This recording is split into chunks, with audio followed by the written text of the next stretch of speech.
안녕하세요, 고포린입니다. 오늘은 플레이오프 상황을 살펴보려고 해요. 제 개인적으로는 이번 11주차 경기들이 이번 시즌 가장 중요했던 매치업들이 펼쳐졌고, 그에 따라서 눈여겨볼 결과들이 굉장히 많았다고 생각해요. 이글스 대 라이온스, 브론코스 대 칩스, 램스 대 시옥스, 제규어스 대 차저스, 빌스 대 벅스, 이 매치업 이름만 봐도 정말 엄청났잖아요. 라이온스 입장에선 본인들이 올해 진정 슈퍼볼에 올라가기 위해 본인들을 점검할 상대로 디펜딩 챔피언보다 좋은 상대는 없었을 거예요. 반대로 이글스의 경우도 본인들이 올해 디펜딩 챔피언 자리를 노린다면 이 자리를 위협할 가장 강력한 팀인 디트로이트 라이온스를 상대로 승리하는 것은 굉장히 중요했을 거예요. 10년 만에 디비전 우승을 노리는 덴버는 가장 큰 벽인 디비전 라이벌은 이 캔자스 시티를 상대로 반드시 이겨야 했겠죠. 반대로 칩스의 경우도 디비전 우승을 또 한 번 재패하고 슈퍼볼에 올 시즌도 진출하기 위해서는 리그 최고의 디펜스를 가진 덴버를 상대로 승리해야만 했을 거예요. 램스 대 시옥스는 또 말해서 뭐하나요? NFC 최고의 두 팀이잖아요. 웨스트 디비전의 우승을 가려야 하고 본인들이 이 혜성같이 떠오르는 팀들이지만 실제 슈퍼볼 경쟁력이 진작에 있는 수준인지 서로를 통해 검증할 필요가 있었을 거예요. 이처럼 각 경기들이 함유하고 있는 의미가 어마어마했던 그러한 경기들이 쏟아졌던 11주차였고요. 당연하게도 각각 승자와 패자가 있고 승자의 경우 어떤 의미를 가지게 되었는지, 그리고 패자들은 어떻게 앞으로의 경기에서 승리할 수 있을지 등에 대해서 심도 있게 고민해 볼 수 있는 시간이라고 생각해요. 저도 이 경기들을 보면서 앞으로 펼쳐질 이 플레이오프에 대해 더욱더 방향성을 좀 느낄 수 있었고, 최종적으로 어떤 그림이 될지 어느 정도 결정을 내릴 수 있었어요. 그러면 이번 에피소드 한번 시작을 해보겠습니다.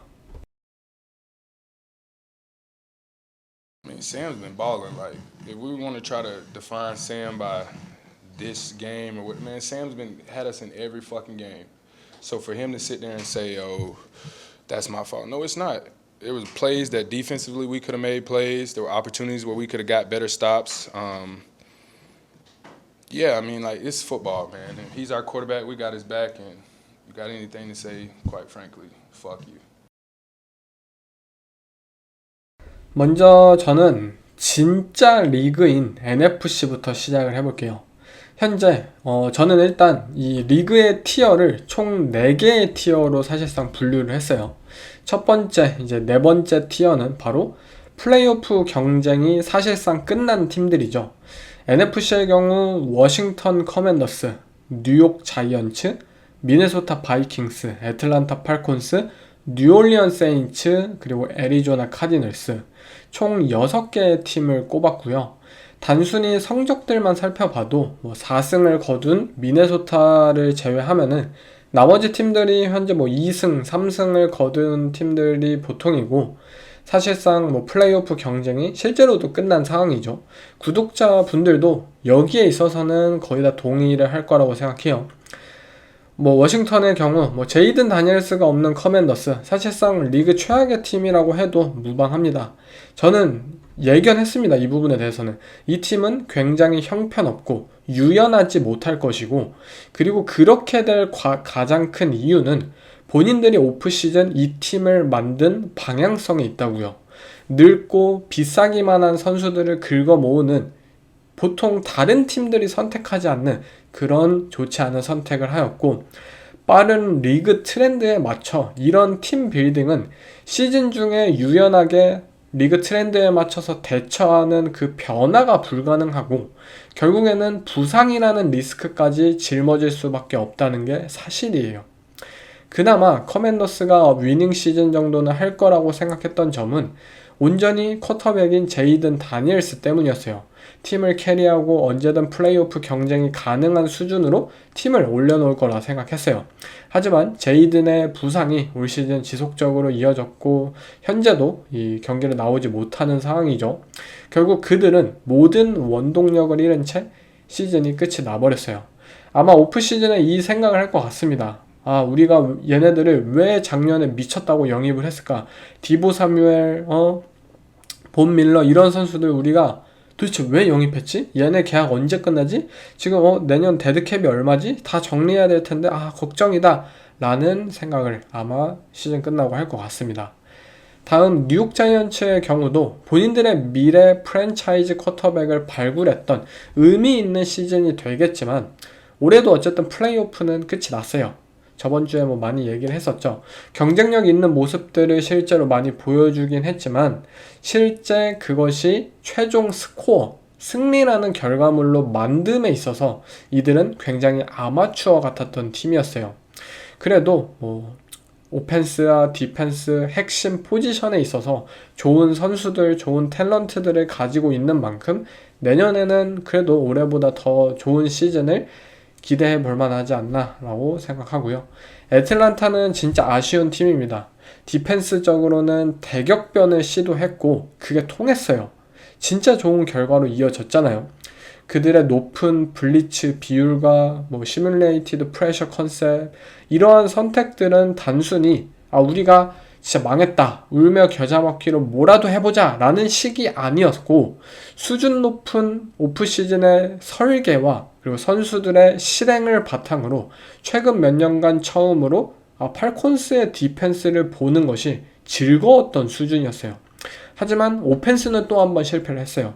지난 몇 년간 애틀란타가 가진 웨폰진 때문에 우리가 얼마나 많은 기대를 했지만 또 얼마나 많은 실망으로 이어졌던가요. 올해도 비잔 로빈스는 최고의 시즌을 보내지 못했고요. 드레이크 런던, 카일 피츠, 다넬 무니 이 리시버진 또 아쉬운 결과로 이어졌습니다. 더군다나 마이클 페닉스의 큰 성장을 목격하지 못한 시즌이었고 그 과정에 있어서 플레이 콜링에 심각한 결점이 있었다는 점, 그리고 페닉스가 부상으로 결국 시즌 아웃을 마감했다라는 사실은 더욱더 좀 실망스럽지 않나 싶고요. 뉴올리언스는 리그에서 가장 언급이 적은 팀이지 않나 싶어요. 뭐 트레이드 데드라인에서 좀 선수들을 팔았던 것처럼 이제 팀을 다시 건설해야 할 상황이고 올 시즌 쿼터백 이 스펜서 레틀러와 뭐 타일러 숍으로 미래 프랜차이즈감 쿼터백을 뭐 찾고는 있는데 팀 사정이 워낙 좋지 않아서 좀 두 쿼터백 다 힘든 상황이죠. 그래도 저는 뭐 스펜서 레틀러에게는 더 많은 기회를 좀 주는 게 맞지 않나 라고 생각이 듭니다. 애리조나 카디널스는 좀 모르겠습니다. 이번 시즌 끝나고 어쩌면 아예 모든 것이 바뀔지도 모르는 팀이에요. 그동안 팀을 잘 이끌었었던 조나단 게넌 감독은 진짜 그 결정적인 경기, 본인의 팀원을 경기 도중에 때린 그 사건 이후로 사실상 커리어가 끝난 것 같아요. 진짜 그 말도 안 되는 패배를 했던 그 경기 하나 때문에 모든 게 무너졌다고 해도 과언이 아니에요. 모든 이들에게 신뢰를 잃었고 그 이후로 실제로 경기력이 너무나도 좋지 않습니다. 쿼터백인 카일러 머레이 또한 카디널스라는 이 구단에서 끝났다고 해도 과언이 아니고요. 무언가 좀 느릿느릿하긴 했지만 올바른 방향으로 잘 쌓고 있었던 것처럼 보였던 카디널스라는 구단이 진짜 그 한 번의 실수로 인해 진짜 모래성처럼 무너졌다는 사실, 이들의 앞으로 방향성 저 또한 궁금한 상황입니다. 저는 마지막은 이제 미네소타 바이킹스인데요. 아마 이 팀에 대한 희망을 뭐 버리지 않으신 분들도 있을 거고 또 디비전 경쟁이 좀 빡세다 보니까 뭐 포기하신 분들도 있을 거예요. 저는 지금으로서는 좀 반전을 일으키기는 어렵다고 생각하고 아마 뭐 많은 분들이 제 의견에 또 뭐 동의하진 않으실 테지만 그냥 제가 본 것만 제 생각을 좀 과감하게 좀 날릴게요. 저는 이번 오프 시즌에 프론트 오피스 평가를 했었잖아요. 그리고 그 프론트 오피스 평가를 했었을 때 바이킹스라는 팀은 진짜 GM, 단장은 최악이지만 코칭진이 최상이다라고 표현을 했었어요. 그리고 올해가 이를 알려주는 가장 큰 시즌이라고 생각해요. 바이킹스는 현재 쿼터백 문제를 안고 있습니다. 뭐 루키 쿼터백이 JJ 맥카시와 함께 말이죠. 근데 반대로 바이킹스는 현재 MVP 경쟁을 해내는 두 쿼터백을 본인들의 손으로 쳐낸 팀이기도 해요. 샘 다놀드와 데니얼 존스, 각각 시애틀 시옥스와 인디애나 콜츠로 현재 이 주전 쿼터백으로 현재 MVP 경쟁과 어마어마한 활약을 보이고 있는 두 쿼터백은 작년 미네소타 바이킹스의 쿼터백진에 함께 있었다는 사실, 리그 최고의 퍼포먼스를 뽐내고 이처럼 정말 좋은 이 JJ 맥카시와 비교도 안 되는 모습을 보여주고 있는 선수들이 두 쿼터백 모두 미네소타에 있었고, 심지어 뭐 데니얼 존스의 경우에는 좀 나가고 싶어 했던 그게 컸을 거예요. 어쨌든 본인이 주전을 자리 잡지 못한다면. 하지만 샘 다놀드는 미네소타 바이킹스에 남고 싶어 했던 선수였죠. 근데 이 두 쿼터백을 미네소타는 잡을 기회가 분명히 있었지만 이들은 JJ 맥카시라는 현재 뭐 제2의 자아가 있다는 뭐 말도 안 되는 소리를 사실 해서 저도 좀 충격을 먹었는데, 중2병이 걸려있고 아직 프로답지 않은 모습을 보이는 이 쿼터백에게 본인들의 프랜차이즈 운명을 걸었어요. 그리고 결과가 좋지 않아요. JJ 맥카시가 뭐 좋은 모습을 보이는 경우도 뭐 때때로 있어요. 뭐 그도 케일럽 윌리엄스처럼 움직이면서 던지는 패스는 분명히 그만이 보여줄 수 있고 굉장히 수준 높고 인상적이고 또 본인의 발과 운동 능력으로 플레이를 만들 수 있는 선수예요. 근데 그는 플레이콜을 전달받고 전달을 내리고 모든 선수들을 제때 라인업 시키고 프로텍션을 지휘하고 이런 운영적인 측면에서는 아마추어 애송입니다. 더군다나 그가 왼쪽으로 레프트 사이드로 패스를 던지는 데 있어서 정말 아무것도 기대할 수 없다는 사실, 대학 시절부터 이 선수가 레프트 사이드로 패스를 못 던진다라는 그러한 비판이 실제 프로에 와서도 좀 심각하게 드러나고 있다는 점, 그리고 뭐 포켓이 안전한 상황에서의 패스 정확성이 좀 심각해 보여요. 저스틴 제퍼슨이 필드 위에서 좌절하는 모습이 분명히 이해가 가는 상황입니다. MVP급 쿼터백을 그대로 팀에 앉혀놓고 어쩌면 미네소타 바이킹스 올 시즌 슈퍼볼 경쟁을 할 수 있었던 팀인데, 본인들이 선택한 이 악수를 통해 디비전 꼴찌로 전락해버린 과정은 사실 팬의 입장이라면 더욱더 비참할 거라고 생각해요. 물론 그는 아직 프로에서 5경기밖에 뛰지 않은 22살의 젊은 쿼터백이에요. 이 사실을 당연히 저도 알고 있죠. 그렇다면 바이킹스의 프론트 오피스도 분명히 알았어야죠. 그가 미성숙하며 진짜 디비전 라이벌인 그린베이 패커스의 조던 러브처럼 이 선수는 좀 시간이 걸리겠다. 조던 러브도 3년을 진짜 그냥 벤치에 앉아 있었잖아요. 그리고 4년 차에 그는 깜짝 이 데뷔전을 치렀고요. 이처럼 조던 러브처럼 준비 과정이 필요한 선수라고 본인들이 느꼈다면 미네소타 바이킹스도 JJ 맥카시를 이처럼 무책임하게 올리는 것이 아니라 샘 다놀드, 데니얼 존스 둘 중 하나를 잡았어야죠. 그들은 분명히 JJ 맥카시에게 배팅을 했고 이 배팅은 올 시즌 모든 프랜차이즈가 행한 선택 중 가장 최악의 선택으로 남아 있습니다. 그렇다면 비판도 저는 당연하다고 생각해요.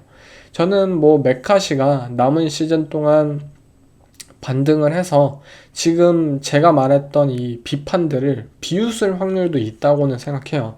근데 현재로서 그 확률이 매우 적을 것 같습니다. 분명 이들은 최고의 오펜시브 마인드와 디펜시브 마인드를 가진 훌륭한 코칭진을 가졌어요. 이들은 진짜 길거리에 있는 선수들 데려와서 최고의 유닛과 최고의 그룹으로 탈바꿈을 하는 인물들이에요. 근데 지금 JJ 맥카시, 그 요술이 통하지 않는 선수처럼 보입니다. 다음은 티어 3, 와일드카드 경쟁을 할 만한 팀들이에요. 실제로 하고 있고요. 저는 총 이제 4개의 팀을 꼽아봤고요. 댈러스 카우보이스, 시카고 베어스, 캐롤라이나 팬터스, 샌프란시스코 나이너스입니다. 일단 댈러스부터 한번 시작을 해보죠. 댈러스가 아직도 와일드카드 경쟁을 할 수 있는 팀이라고 믿는 것은 역시나 오펜스 때문이에요. 우리 먼데이 나잇 풋볼 봤잖아요. 뭐라 해도 이 타일러 삼형제가 있는 이 댈러스 카우보이스의 오펜시브 라인은 그래도 믿을 만한 그룹이고요. 또 클레이튼 아담스를 영입했던 이들의 러싱 오펜스, 정말 한 단계 도약을 해냈어요. 덴버에서 포기했던 러닝백인 제번테 윌리엄스가 댈러스에서 이렇게 멋지게 돌아온 것이 대단하고요. 결국 런과 패스의 이 밸런스가 좋기 때문에 모든 것을 해내야 했었던 이 덱 프레스캇에게도 분명히 부담이 덜어졌다고 생각해요. 작년과 재작년 이 댈러스 카우보이스가 진짜 러싱을 포기했던 그 오펜스 구조에서 이 프레스캇이 해내야 됐던 그 모든 역할들에 비해서 올 시즌은 프레스캇에게 가장 부담이 적었던 해이지 않을까. 그가 정말 루키 데뷔 시즌에 보여줬던 막 이즈킬 엘리엇과의 그런 어마어마한 밸런스 있는 오펜스, 올 시즌에 그 모습을 좀 보여주고 있다고 생각이 들어요. 그리고 이들이 모든 선수들을 좀 조화롭게 사용하는 모습들, 단순 넘버원 리시버인 CD 램 한 명에 의해 오펜스가 돌아가던 것과는 다르게 타이트엔드인 퍼거슨도 열심히 해주고 있고, 또 무엇보다 말썽쟁이였던 조지 피킨스를 재발견했다는 사실, 단순히 아웃사이드에서 50-50 볼만 잘 받고 또 그것만 이제 특화되어서 사용했었던 조지 피킨스를 댈러스 카우보이스는 인브레이커로서 좀 더 활용하고 있어요. 그의 수평적인 움직임을 개발하고 그것을 상대 디펜스가 예측하지 못한 방향으로 쓰고 있다는 사실이 굉장히 좀 놀랍고요. 왜냐면 피츠버그에서는 수직적인 이 라우터로서만 사용을 했기 때문에 이 선수가 이것도 할 수 있었구나 라는 것을 지금 재발견하고 있어요. 그리고 그 결과가 굉장히 나쁘지 않고 오히려 좋습니다. 본인들이 이 트레이드를 통해 데려온 리시버를 댈러스 카우보이스는 다양하게 활용할 수 있다는 계획을 가지고 있었고, 그것에 대한 뭔가 확실한 계획과 절차를 따라서 실제 결과로 보고 있는 것은 충분히 대단하다고 생각이 듭니다. 그리고 결국 이 댈러스의 가장 큰 문제는 역시 디펜스예요. 근데 퀸앤 윌리엄스 데려왔잖아요. 트레이드를 통해서 본인들이 리그 최고의 인테리어 디펜시브 라인을 보유하고 있다 막 지금 자랑하고 있잖아요. 시즌 중반까지 정말 댈러스 카우보이스의 디펜스는 최악이었어요. 이들의 라인베커, 이들의 코너백, 세이프티, 정말 빅플레이 그냥 대놓고 허용하고 엣지 러셔들도 상대 쿼터백을 압박하지 못한 이런 정말 총체적인 문제, 거의 스킴적인 문제 다 가지고 있었는데, 결국 핵심 선수들을 데려왔고 어쨌든 탤런트를 추가했기 때문에, 그리고 그 탤런트가 어마어마한 선수이고 그 영향은 분명히 긍정적으로 작용할 거라는 점, 이미 최악이었기 때문에 물론 이 최악을 뚫고 지하실로 내려갈 수 있는 그러한 상황도 있겠지만 아니에요. 카우보이스는 좋은 선수를 데려왔기 때문에 올라갈 일만 남았다고 생각이 듭니다. 댈러스 디펜스가 진짜 리그 한 20위권 정도로만 가더라도 오펜스가 어마어마한 이 하이파워 오펜스를 보여주는 만큼 예상치 못한 결과를 충분히 낼 수 있다고 생각해요. 물론 이 남은 7경기 동안 지금 이글스, 칩스, 라이온스가 앞으로 3연전이고 나머지 바이킹스, 차저스, 커맨더스, 자이언츠가 이제 남았는데, 만약 이 이글스, 칩스, 라이온스 전에서 한 경기만 카우보이스가 이긴다면 진짜 나머지 4경기는 4연승을 거둘 수 있는 만큼 이들이 한 5승을 그래도 좀 거둘 수 있지 않을까. 어쩌면은 6승까지도 거둘 수 있는, 그렇다면 9승 정도, 10승 정도 거두면서 와일드카드 경쟁의 경우의 수 팀으로서 올 시즌 마지막까지 좀 경쟁을 할 수 있을 거라고 생각합니다. 다음은 시카고 베어스죠. 지금 이 하이프를 사실 믿어야 하나 싶긴 해요. 디비전 1등이라는 사실이 믿기지가 않는데 디비전 라이벌인 그린베이 패커스나 디트로이트 라이언스가 좀 주춤하니까 반사 이익을 얻은 상태라고 생각해요. 그렇지만 그렇다고 해서 이들의 성공을 또 부정하고 싶진 않습니다. 일단 런게임이 든든하다는 사실, 벤 존슨의 각종 모션과 시프트, 그리고 언더센터에서 이어지는 창의적인 런게임은 디트로이트와 마찬가지로 시카고 오펜스를 분명히 지지해주고 있고요.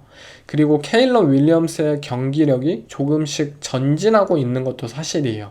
물론 아직 플레이당 기복이 있는 것도 사실이고 그에게 자신있게 뭔가 클러치 상황에서 공을 넘겨줄 수 있느냐, 진짜 믿을 수 있느냐, 그러한 부분에 있어서 불안한 건 사실이지만 그가 좋은 플레이를 할 확률이 점점 올라가고 있고 나쁜 플레이를 할 확률이 점점 내려가고 있다는 점이 좀 긍정적입니다.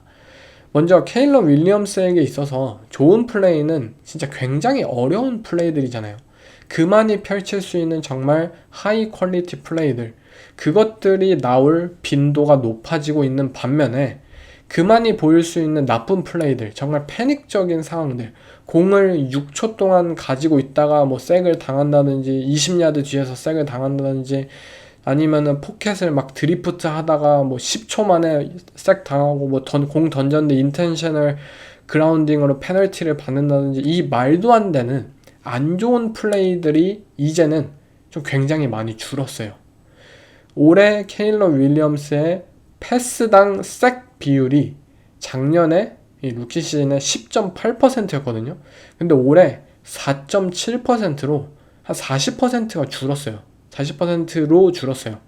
즉 우리가 항상 생각해 왔었던 케일러 윌리엄스에게 있어서 이 네거티브 플레이들을 줄일 수 있다면 어떨까라는 그 상상을 그가 실제 전진을 해내고 있는 모습이고, 이 점은 아직도 벤 존슨 감독이 케일러 윌리엄스를 본인의 시스템에 억지로 좀 맞추려는 부분들이 느껴지긴 하지만 그럼에도 케일러 윌리엄스가 나아지고 있다라는 긍정을 도출해냅니다.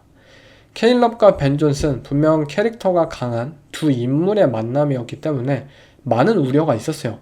그러나 현재까지는 두 인물 모두 한 발 물러나고 팀을 위해 좀 좋은 선택들을 하고 있다고 느껴져요. 하지만 그럼에도 시카고가 작년 제이든 다니엘스처럼 챔피언십에 저는 갈 수 있는 팀은 아니라고 생각해요. 그 정도로 쿼터백의 플레이가 일관성 있고 완벽하지도 않고요. 팀 전체를 이끌 만한 수준은 아니라고 생각하기 때문에 저는 티어 3로 분류를 했어요. 다음 팀인 캐롤라이나 팬터스로 가볼게요. 이 팀은 평가하기 사실 가장 어려운 팀이에요.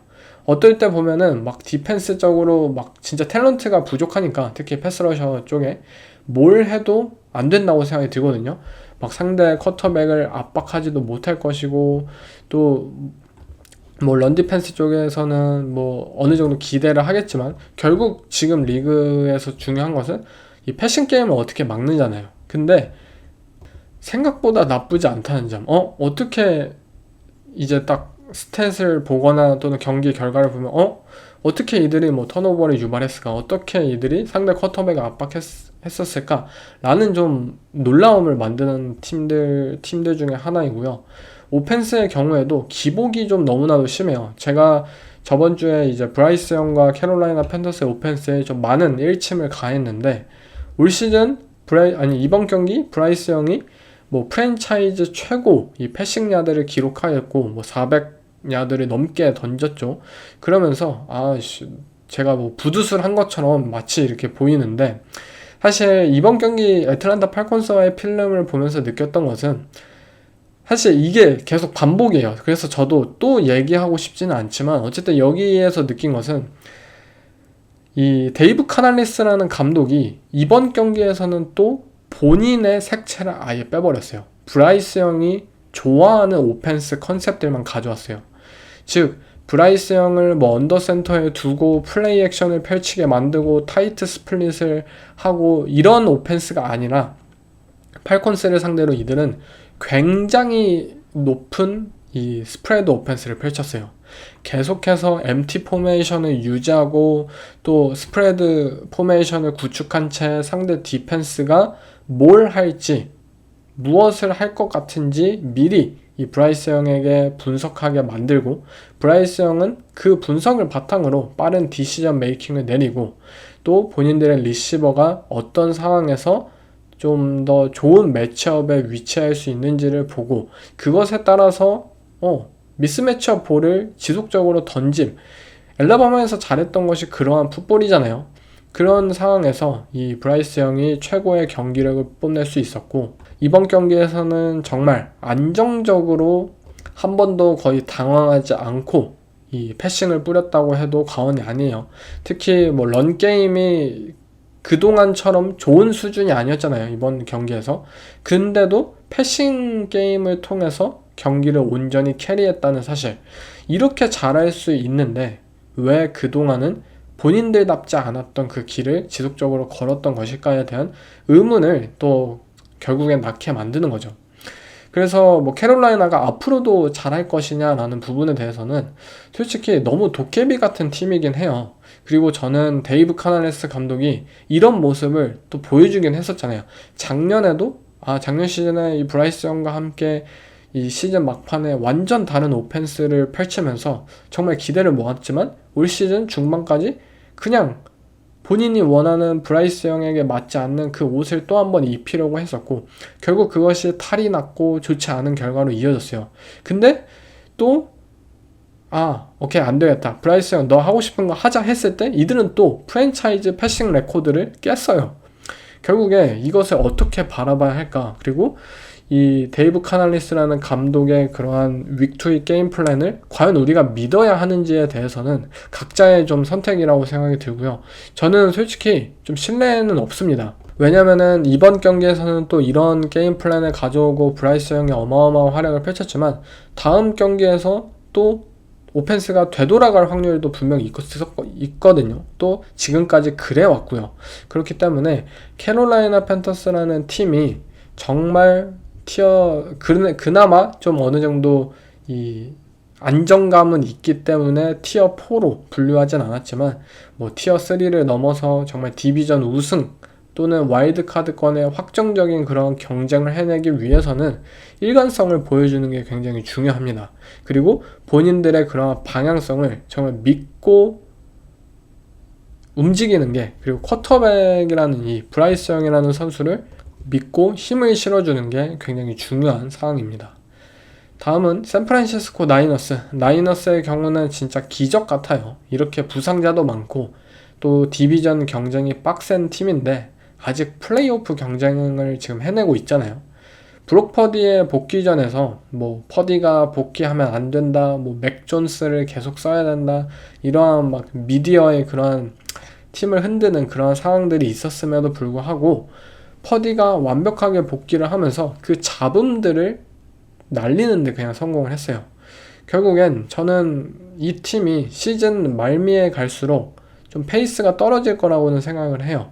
어쨌든 이 선수들의 체력적인 문제, 이 팀의 이 로스터상 뎁스가 정말 얇은 팀인 만큼 특히 디펜스에서의 주축 선수들의 부상은 온전히 뭐 스킴적으로 채울 수가 없는 수준이잖아요. 만약 정말로 와일드카드에 진출하더라도 그 이상의 무언가를 만들기 좀 어렵지 않을까 싶어요. 예전 5년 전에 에런 로저스를 괴롭히었던 이 샌프란시스코 나이너스라면 오히려 업셋을 만들 수 있지 않을까 싶은데요. 이들이 올 시즌 눈여겨볼 점은 러싱 게임이 생각보다 별로라는 점, 오히려 맥 존스의 뭐 패싱 게임, 퀵 패싱 게임과 뭐 RPO 컨셉 이러한 것들을 통해서 좀 부족한 러싱을 채워 나갔는데 플레이오프에서 그 패싱 게임으로 NFC의 막강한 디펜스를 가진 팀들을 상대하기는 쉽지 않을 거라고 봐요. 결국 이들이 뭐 크리스찬 맥카프리 뭐 패싱 게임에서 어마어마한 활약을 지금 보여주고 있는데 러싱 게임에서의 활약이 저조하죠. 이들이 만약 본인들의 아이덴티티인 이 러싱을 좀 원상복귀로 되돌리지 않는다면 분명히 플레이오프까지는 힘들 것 같다라는 게 제 의견입니다. 다음 티어 3의 경우에는 저는 3개의 팀을 꼽아봤습니다. 그 팀들은 그린베이 패커스, 디트로이트 라이온스, 그리고 템파베이 벅스예요. 이제 티어 1에 비해서는 분명히 낮은 이 티어 2이긴 하지만 남은 기간 동안 본인들의 숙제를 해결할 수만 있다면 저는 1티어로도 도약할 가능성을 가진 팀들이라고 생각해요. 먼저 벅스부터 한번 이야기를 할게요. 저는 이 NFC 사우스 디비전은 결국 벅스가 먹을 거라고 생각해요. 팬터스와의 두 차례 맞대결이 있긴 하지만 누가 더 현재 믿을만 하냐를 생각한다면 당연히 템파베이라고 생각해요. 그러나 이 템파베이의 경우도 시즌 초반에 선전했던 모습과는 다르게 좀 걱정할 부분들이 굉장히 많은 상태입니다. 시즌 초반부터 악재가 너무 많았던 팀이었어요. 이 나이너스와 마찬가지로 부상자가 너무나도 많아서 하나하나 세기도 힘들 정도였고요.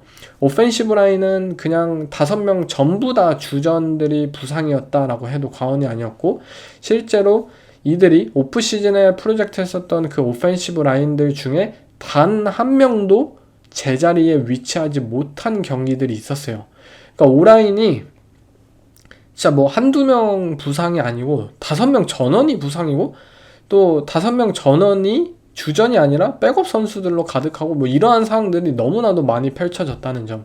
그리고 뭐 넘버1 리시버 마이크 에반스와 크리스 가딘 넘버2 리시버 2명이 경기를 뛰지 못하기도 했고요. 그 상황을 정말 잘 헤쳐나갔던 것은 사실이에요.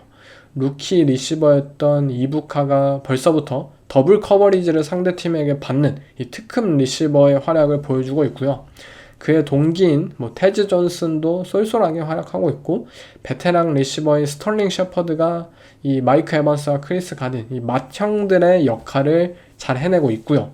그리고 무엇보다 쿼터백인 베이커 메이필드의 활약이 정말 대단했잖아요. 경기가 접전으로 흘러갔을 때 쿼터백이 모든 걸 해줘야 하는 하이 레버리지 상황에서 베이커 메이필드는 항상 컴백으로 팀을 이끌었어요. 그가 보여준 클러치 능력과 터프함은 올해 초 MVP 챈트를 만들었어요. 거기에 더해서 토드 볼스 감독, 더 이상 고리타분한 감독이 아니에요. 그 스스로 성장한 시즌을 만들고 있었고 이 팀의 디펜스에 특히 세컨더리에 있어서 젊은 선수들이 새로 추가된 점들은 보울스의 디펜스가 돌아왔다, 진정 확장될 수 있음을 시사하기도 했고요. 그렇게 만약 지금 팀의 부상자가 아직도 많은데 이 부상자들이 정말 다 돌아와서 오펜시브 라인 진짜 주전 5인방 딱 돌아오고 또 리시버진 마이크 에반스 크리스 가딘 넘버1 넘버2 돌아오고 또 디펜스도 하산 레딕도 돌아오고 하면은 이 팀은 진짜 다음 페이지 슈퍼볼 컨텐더로서의 경쟁을 해내겠구나 라는 생각이 들었어요. 근데 지금 벅스의 상황이 사실 좋지만 않습니다. 그리고 그 가장 큰 이유는 결국 베이커 메이필드라는 쿼터백 때문이에요. 베이커 메이필드라는 쿼터백을 사실 뭐 지난 몇 년 동안 그리고 뭐 클리브랜드 브라운스의 데뷔 시즌부터 항상 보면서 느꼈던 것은 이 선수는 모든 레시피를 가지고 있는 선수예요. 모든 거를 보여줄 수 있어요. 정말 시즌 초에 보여줬던 것처럼 어마어마한 클러치한 능력, 그런 위닝 멘탈리티, 투지를 바탕으로 팀을 캐리하는 모습을 보여줄 수 있는 것과 반면에 또 엄청나게 안 좋은 결과들, 정말 오픈 찬스를 보고 공을 던지지 않는 정말 허접한 디시전 메이킹, 거기에 얼척없는 패스들을 고집하다가 턴오버를 만들고 그러한 이 기복이 정말 롤러코스터가 진짜 뭐 100m로 올라갈 수 있다면 또 100m 수직 낙하를 할 수 있는 그러한 기복이 어마어마한 쿼터백이고 그 기복 때문에 최근 벅스가 굉장히 많은 고전을 하고 있어요. 아마 최근 벅스라는 팀의 오펜스가 좀 부진한 부분에 있어서 뭐가 문제냐, 리시버진이 어쨌든 부족한 거냐, 또는 뭐 오펜시브 라인이 역시나 뭐 완벽하지 않기 때문에 좋은 디펜스를 상대로 고전하는 것이냐, 뭐 이런 뭐 물음이 많겠지만 결국 가장 큰 것은 메이필드의 문제가 많았어요. 분명 벅스는 스킴적으로 이 좋은 기회들을 아직도 굉장히 많이 만들어내는 팀이에요. 근데 그 좋은 기회들을 베이커 메이필드가 외면하는 경우가 굉장히 많았고요. 결국 최근 경기들을 통해서 벅스가 다시 한번 추구하는 방향은 메이필드가 분명히 좋은 선수는 맞아. 우리 팀의 프랜차이즈 쿼터백은 맞지만 우리가 이 선수를 1쿼터부터 4쿼터까지 온전하게 믿을 수는 없을 것이다. 그는 분명 기복이 있고 다양한 메뉴를 펼칠 수 있지만 또 반대로 맛없는 음식을 꺼낼 수 있는 타입의 선수이거든요. 그렇기 때문에 우리는 러싱 오펜스를 작년처럼 되살려야 한다. 이들이 뭐 버키 어빙 그리고 뭐 라샤드 화이트 정말 좋은 런닝백진을 가지고 있잖아요. 뭐 버키 어빙이 작년 시즌 어마어마한 활약을 펼쳤지만 그것과는 다르게 올 시즌 뭐 부상과 함께 좀 주춤한 시즌이고 이들의 러싱 게임이 좀 되돌아간 상황이에요. 예전에 안 좋았던 이 벅스, 톰 브래디 시절에 그 안 좋았던 러싱 게임 말이죠. 근데 그 모습을 어떻게 해서든 되살려야 한다. 어쨌든 경기 초반에는 러싱을 통해서 이 베이커 메이필드가 충분히 감각을 끌어올릴 수 있도록 우리가 시간을 벌어주어야 하고 정말 진정 뭐 3쿼터 4쿼터에 접어들어서 경기가 이제 쿼터백의 손에 넘어갔을 때 그때 메이필드가 뭔가를 보여주면 된다라는 방식으로 결국 벅스가 무언가 오펜스 방향성을 바이윅 이후로 다시 설정한 느낌이에요. 이에 따라서 뭐 트리스탄 월프스가 뭐 저번 주 버팔로 빌스와의 경기에서 막 풀러로서 어마어마한 활약을 펼쳤잖아요. 막 20야드까지 뛰어가요. 럼블럭 하려고. 이러한 모습들을 지속적으로 보여주는 이유가 벅스 스스로 여기에 해답이 있다고 생각을 한 것 같습니다. 그리고 저도 이 방향성은 맞다고 생각이 들어요. 어쨌든 벅스라는 팀이 작년 시즌 이 리암 코엔 코치와 함께 어마어마한 오펜스를 보여줬던 이유는 러싱 게임이 되살아났던 점이고, 러싱 게임과 이 짧은 뭐 스크린 게임 이러한 것들이 경기 초반에 지지해줄 수만 있다면 3쿼터, 4쿼터에 각성할 수 있는 이 베이커 메이필드의 활약과 함께 이들이 진정 좀 컨텐더로서 도약하는 모습을 보여줄 거라고 생각이 듭니다. 디펜스의 경우에는 사실 이보다 더 높은 것을 기대하기에는 좀 무리가 있을 것 같아요. 오펜스는 기대할 수 있는 부분이 좀 더 있겠지만 디펜스는 좀 힘들 것 같아요. 리그에서 가장 매력적인 이 세컨더리를 가지고 있는 것은 사실이지만 그만큼 그들은 공격적이고 빠른 플레이를 추구하는 만큼 실수도 분명히 나오고 버스트된 커버리지도 분명히 나와요. 근데 이것은 어쨌든 플레이 스타일상 어쩔 수 없는 부분이고, 대신 이들이 더 많은 턴오버를 가져오고 오펜스에게 더 많은 기회를 주는 것이 최선이라고 드는 생각입니다. 결국 벅스는 이 오펜스에서의 앞으로의 이 본인들의 아이덴티티를 찾을 수 있는지 그 부분이 관건이라고 생각이 들고요. 저는 메이필드라는 쿼터백이 과연 이 NFC라는 리그에서 다른 프랜차이즈 쿼터백도 있잖아요. 뭐 제일런 헐츠나 또는 뭐 제러드 거프나 조던 러브나 샘 다놀드나 이런 선수들과 사실 비교하면은 충분히 경쟁력이 있는 선수라고 생각해요.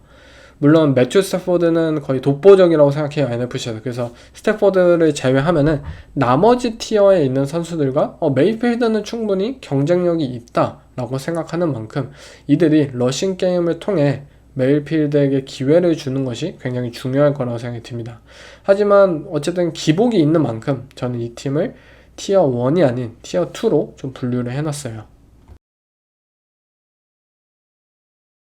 다음 팀은 그린베이 패커스예요. 패커스는 뭐 여러 번 얘기를 했었죠. 이 팀이 진짜 1티어에 다시 도약하기 위해서는 결국 오펜스가 좀 나아져야 할 필요가 반드시 있습니다. 뭐 디펜스는 사실 정말 잘해주고 있다고 생각이 들어요. 마이카 팔슨스 지금 마일스 게럿이 미친 모습을 보여주고 있어서 아마 뭐 디포이는 마일스 게럿이 갈 것으로 가장 유력한데, 마이카 팔슨스가 진짜 디포이를 탈 시즌이었다고 생각이 들 정도로 정말 좋은 모습으로 디펜스 이끌고 있고요.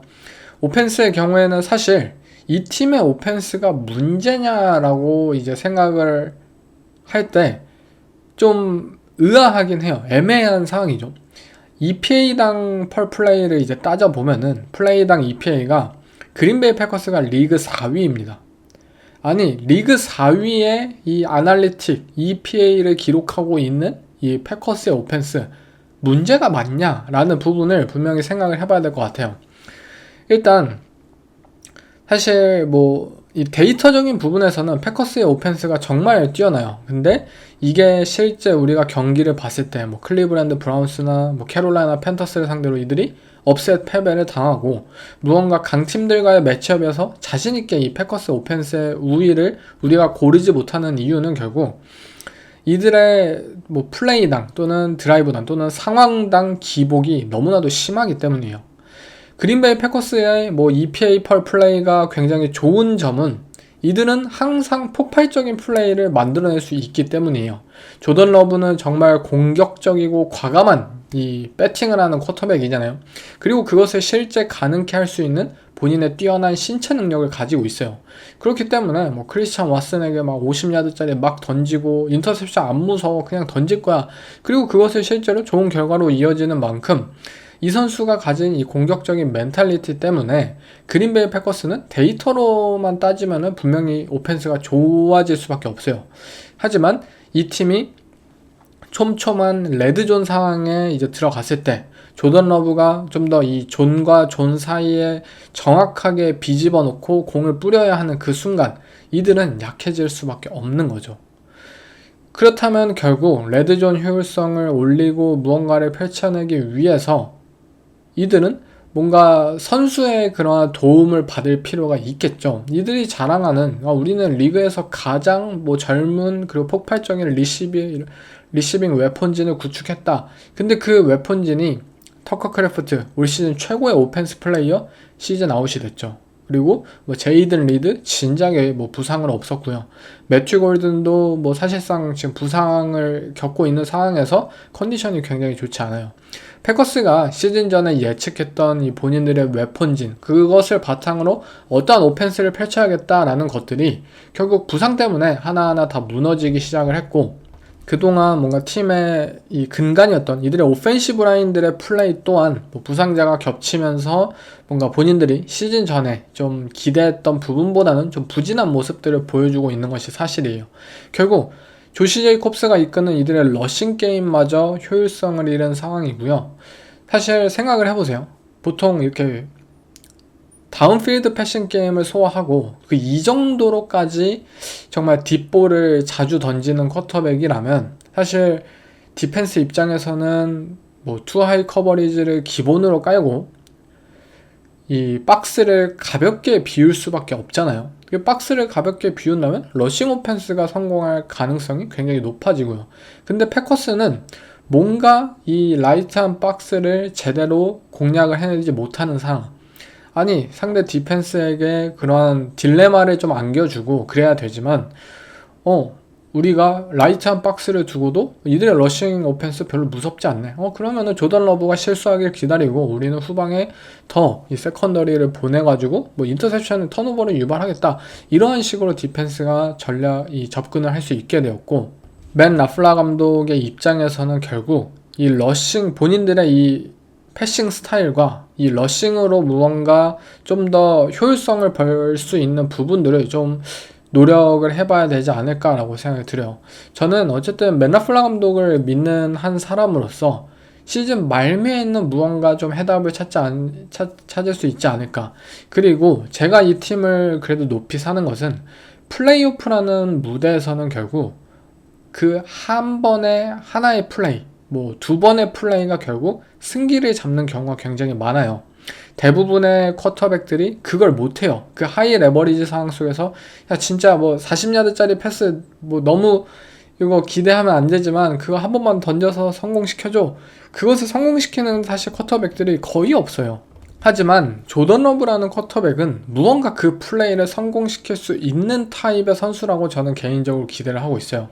그렇게 이들이 가진 이 공격적인 이 패싱 게임의 멘탈리티가 오로지 이제 정규 시즌에서는 좀 답답하고 길을 찾고 있는 모습을 보일 수도 있겠지만 플레이오프 무대에서는 더 큰 위협으로 다가올 것이 분명하기 때문에 패커스가 남은 부분에 있어서 어떻게 러싱의 효율성을 좀 더 늘리고 정규 시즌을 잘 돌파하느냐, 이들이 플레이오프에 왔을 때는 더 무서운 팀이 어쨌든 강력한 디펜스도 있기 때문에 더 보여줄 수 있는 팀인 만큼 저는 패커스 아직은 이 팬분들이 좀 기대를 잃을 때는 아니라고 생각을 합니다.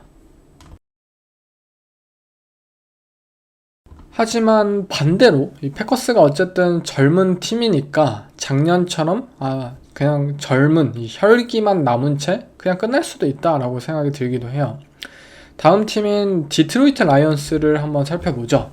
디트로이트 라이온스, 사실 필라델피아 이글스와의 매치업에서 굉장히 저는 중요했던 경기였다고 생각이 들어요. 진짜 라이온스 입장에서는 올해 진짜 챔피언십을 갈 만한 적기냐라는 부분에 있어서 이글스를 잡아야지 진출할 수 있잖아요. 근데 오펜스에서 단 9점밖에 올리지 못했어요. 뭔가 치열한 이런 공방전을 펼친 것도 아니고 이글스의 디펜스에 진짜 압도당했다는 점, 그 부분이 굉장히 눈여겨볼 점이라고 생각이 들고요. 일단 디트로이트 라이온스의 디펜스부터 살펴보면 디펜스는 사실 작년보다 낫다고 생각이 들어요. 이 오프 시즌에 보강했던 세컨더리, 이 세컨더리의 주축들이 사실 부상으로 빠진 상황이기도 하지만 어쨌든 뎁스 자체가 좀 좋아진 만큼 작년보다 더 나은 이 세컨더리 플레이들을 보여주고 있고요. 또 디펜스의 스킴도 결과론적으로는 에런 글렌 감독의 그런 맨 커버리지, 이런 공격적인 디펜스 스킴을 유지하고 있는 것은 사실이지만 작년엔 진짜 맨 커버리지 하나였어요. 커버 원 프리 끝이었어요. 근데 그거에 비해서 올 시즌은 좀 더 다양해진 스킴을 보여주고 있고 패트릭 마홈스를 상대로 뭐 라인베커 한 명을 스파이 해가지고 막 잘 잡고 그러한 윅투의 게임 플랜적인 관점에서도 디트로이트 라이온스의 디펜스 만만치 않겠다라고 생각을 했어요. 그리고 뭐 에이든 허친슨이나 이런 좋은 선수들이 있는 만큼 라이온스의 디펜스가 좀 오펜스에 비해서 조명을 받지는 못하고 있지만 상대하는 오펜스의 특성에 따라서 때때로 굉장히 위협적인 이 디펜스로 다가올 수도 있다라는 점이 좀 긍정적이고요. 오펜스에 대해서는 할 말이 너무 많습니다. 일단 뭐 여러분들이 이 뉴스를 들으셨는지도 모르겠고 또 듣고도 얼마나 관심을 두셨는지 모르겠어요. 라이온스는 최근 오펜스의 플레이 콜러를 바꿨습니다. 9주차까지는 이 디트로이트 라이온스의 오펜시브 코디네이터 이 존 모튼이라는 이 코치가 플레이 콜링을 맡았지만 10주차부터 디트로이트 라이온스는 댄 캠벨 감독이 직접 오펜스 플레이 콜링을 지금 하고 있는 상황이에요. 이것이 왜 중요하냐, 왜 눈여겨봐야 되냐 하면은 사실 라이온스의 오펜스는 9주차까지도 리그 최고였어요. 정말 뭐 매 경기 뭐 30점을 올릴 수 있는 타입의 하이 파워 오펜스를 지난 몇 년 동안 보여줬던 것처럼 올 시즌에도 그 모습을 이어갔다는 사실. 보통 플레이 콜러를 바꾼다라는 것은 사실 못하는 팀이 바꾸잖아요. 예를 들면은 뭐 지금 딱히 떠오르는 팀은 없는데 아무튼 뭐 오펜스가 부진하고 하면은 감독인 뭐 잭 테일러나 브라이언 켈란이나 이러한 감독들이 내가 플레이콜 우리 팀의 코치한테 넘겨주겠다 뭐 이런 식으로 사실 전진이 되잖아요. 근데 디트로이트는 잘 나가는 상황에서 플레이콜러를 바꿨어요. 이 말은 뭔가 외부적으로는 분명 이 득점도 많이 하고 올해도 최고의 오펜스다라고 모두가 이제 주목하고 떠들었지만 결국 구단 내부적으로는 본인들의 오펜스의 방향성을 뭔가 마음에 들어 하지 않았다는 점이에요. 그렇다면 도대체 뭐가 마음에 들지 않았을까를 유추해보면 일단 댄 캠벨의 플레이콜 최근 10주차, 11주차 이 워싱턴 커맨더스와 필라델피아 이글스를 상대로 펼쳐진 경기들의 이 플레이 컨셉들을 좀 살펴보면 이들의 기존의 오펜스는 야드 애프터 캐치 기반의 오펜스였어요. 왜냐? 제러드 거프는 정말 로봇이에요. 이 선수는 그냥 지금 AI예요. AI. 아날리티어 뭐 이런 거 다 그냥 제러드 거프를 표현하는 말이에요. 챗 GPT예요. 디펜스가 스냅 직전에 이러한 상황이고 우리 팀이 뭐 모션이나 시프트를 활용했을 때 제러드 거프는 바로 이 팀의 디펜스 무슨 커버리지네? 커버 1이네? 뭐 커버 2네? 커럴스 배치 커버리지네? 뭐 얘네 뭐 트랩 커버리지 펼친다. 이것을 다 그냥 순식간에 판단할 수 있는 그 두뇌를 가지고 있어요. 그렇기 때문에 공을 굉장히 빠르게 본인이 원하는 공 지점에 또 뿌릴 수 있는 타입의 이러한 디시전 메이킹 능력을 가지고 있고 또 거기에 있어서 뭐 완벽한 메커니즘과 패스 정확성을 보유하고 있고 엔티시페이션을 기반으로 한 이 패싱 게임에 강점이 있는 선수잖아요. 그리고 디트로이트 라이온스는 뭐 아몬라 세인트 브라운 이러한 야드 애프터 캐치 슬랜트 라우트 막 4야드짜리 땄는데 20야드 더 가요. 이러한 플레이를 보여줄 수 있는 선수들이 있었잖아요. 그리고 어쨌든 벤 존슨 감독이 이러한 오펜스를 뭐 플레이 액션 기반의 오펜스와 함께 결합을 시키면서 잘 이루어졌고요. 하지만 댄 캠벨 감독의 최근 이 플레이콜은 오펜스가 전체적으로 더욱더 수직적이고 폭발적인 플레이를 원하는 컨셉들이 이어져 나오고 있어요. 이에 따라서 뭐 폭발적인 플레이의 대명사인 이 팀의 뭐 제이미슨 윌리엄스나 리그에서 가장 빠른 선수 중에 한 명이죠. 폭발적인. 그리고 자미르 깁스의 이 패싱 게임에서의 활약이 좀 더 비중이 높아진 부분들이 있어요. 라이온스라는 팀은 정규 시즌에는 진짜 매번 좋은 오펜스를 사실 보여줬잖아요. 올 시즌도 마찬가지였고요. 하지만 이들은 플레이오프라는 무대에서는 번번이 좌절을 경험했어요. 뭐 챔피언십 진출했었던 뭐 해도 있었지만 최근 모습들은 분명히 아쉽잖아요.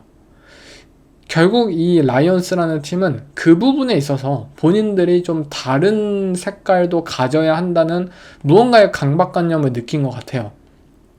우리 팀이 단순히 제러드 거프의 이 정말 안정적이고 정말 빠르고 뭐 정확성 높고 뭐 엔티시페이션 기반의 패싱 게임을 펼치기보다는 우리도 뭐 그린베이 패커스의 조던 러브처럼 뭐 청크 플레이, 뭐 젤런 헐츠가 어쨌든 뒷볼 하나는 기가 막히게 잘 던지잖아요.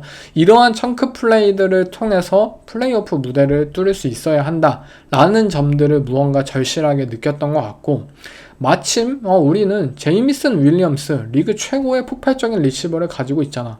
자미르 깁스, 리그 최고의 폭발적인 런닝백을 가지고 있잖아. 그리고 올 시즌 이들이 뽑았던 루키 리시버 테슬라 이 리시버의 장점 뭐예요?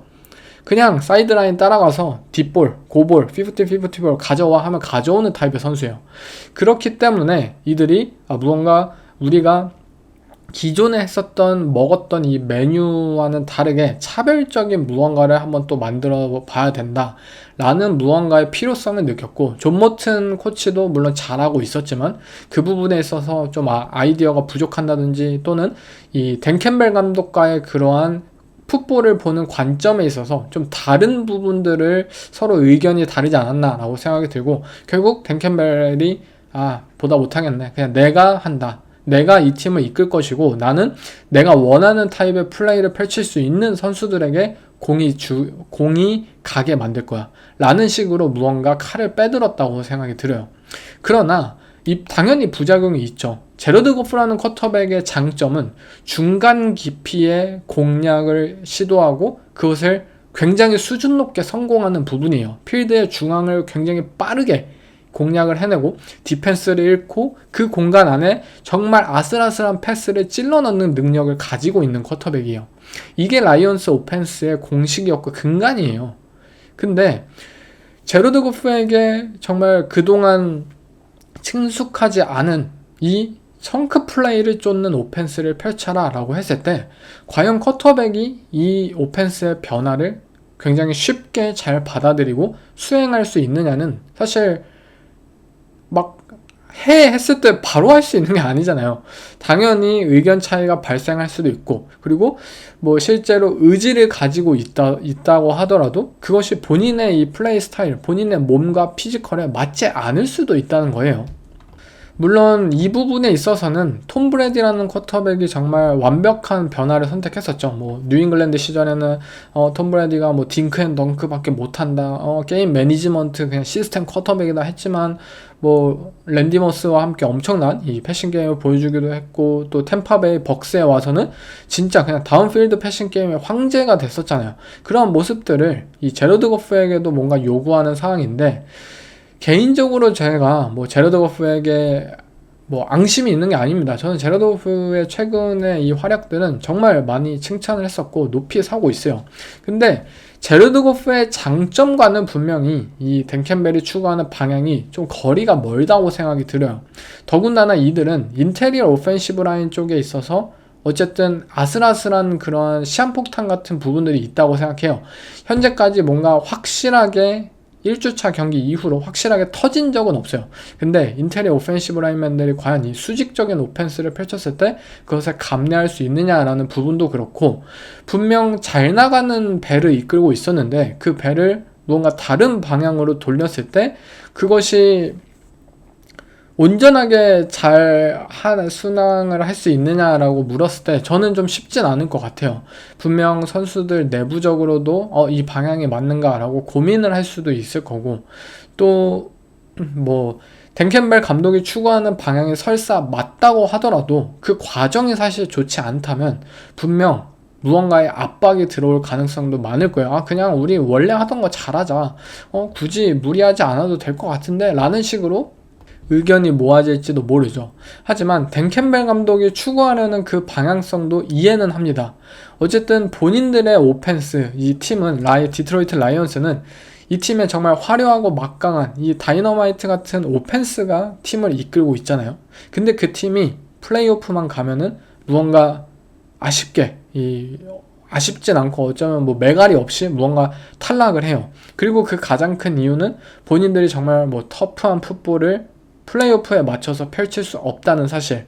플레이오프라는 무대에서는 정말 이 한두 방의 플레이로 뭔가 분위기를 반전시키고 해야 되는데 본인들의 오펜스 구조로는 그게 안 될 것이다. 우리가 진짜 슈퍼볼을 원하는 팀이라면 변화해야 된다 라는 것을 댄 캠벨 감독이 좀 깨달은 것 같고, 뭐 그 부분에 있어서만큼은 정말 이 박수를 치고 싶습니다. 그런 변화를 선택한다는 것은 시즌 도중에 그것도 잘 나가는 상황에서 그것은 정말 어려운 선택이라고 생각이 들고요. 과연 이들이 성공적인 모습을 보일 수 있을지, 올해 진정 슈퍼볼에 진출할 수 있을지, 저도 개인적으로 이 팀을 응원하고 있고, 하지만 응원과는 별개로 좀 걱정이 굉장히 많이 드는 것도 사실이에요.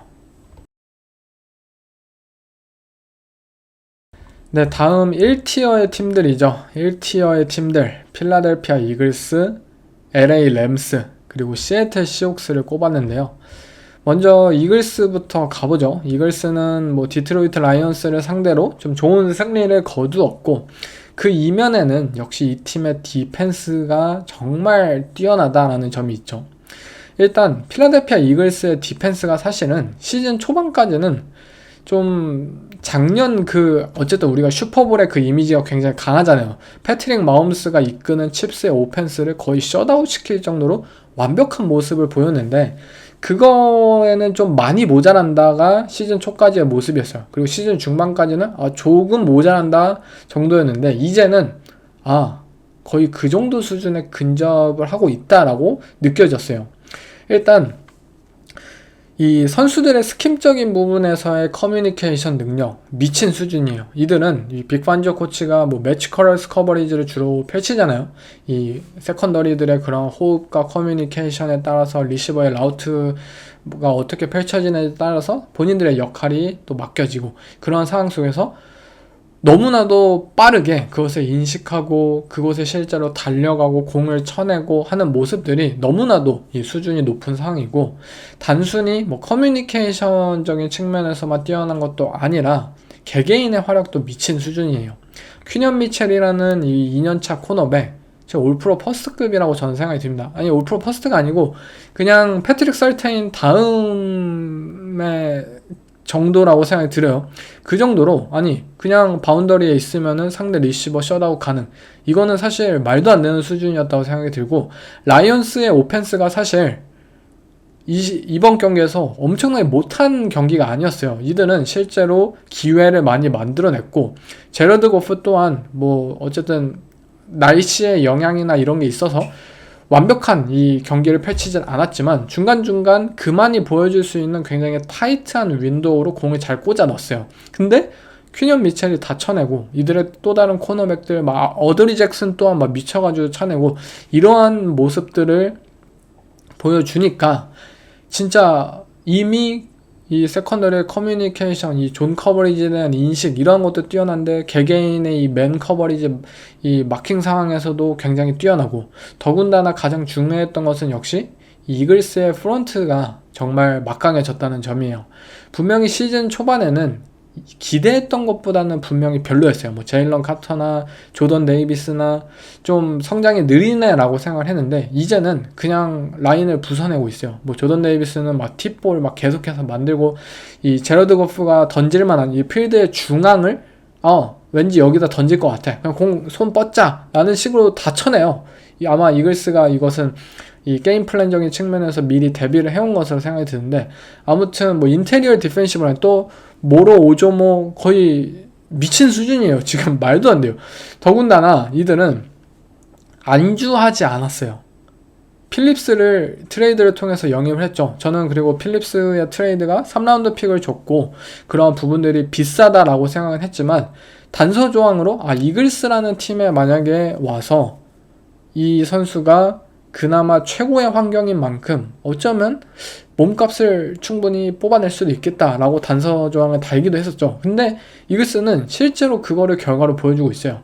알아, 우리도 제일런 필립스 비싼 거 알아. 근데 우리 팀이라면은 이 선수의 모든 그 잠재력을 다 뽑아먹을 수 있을걸?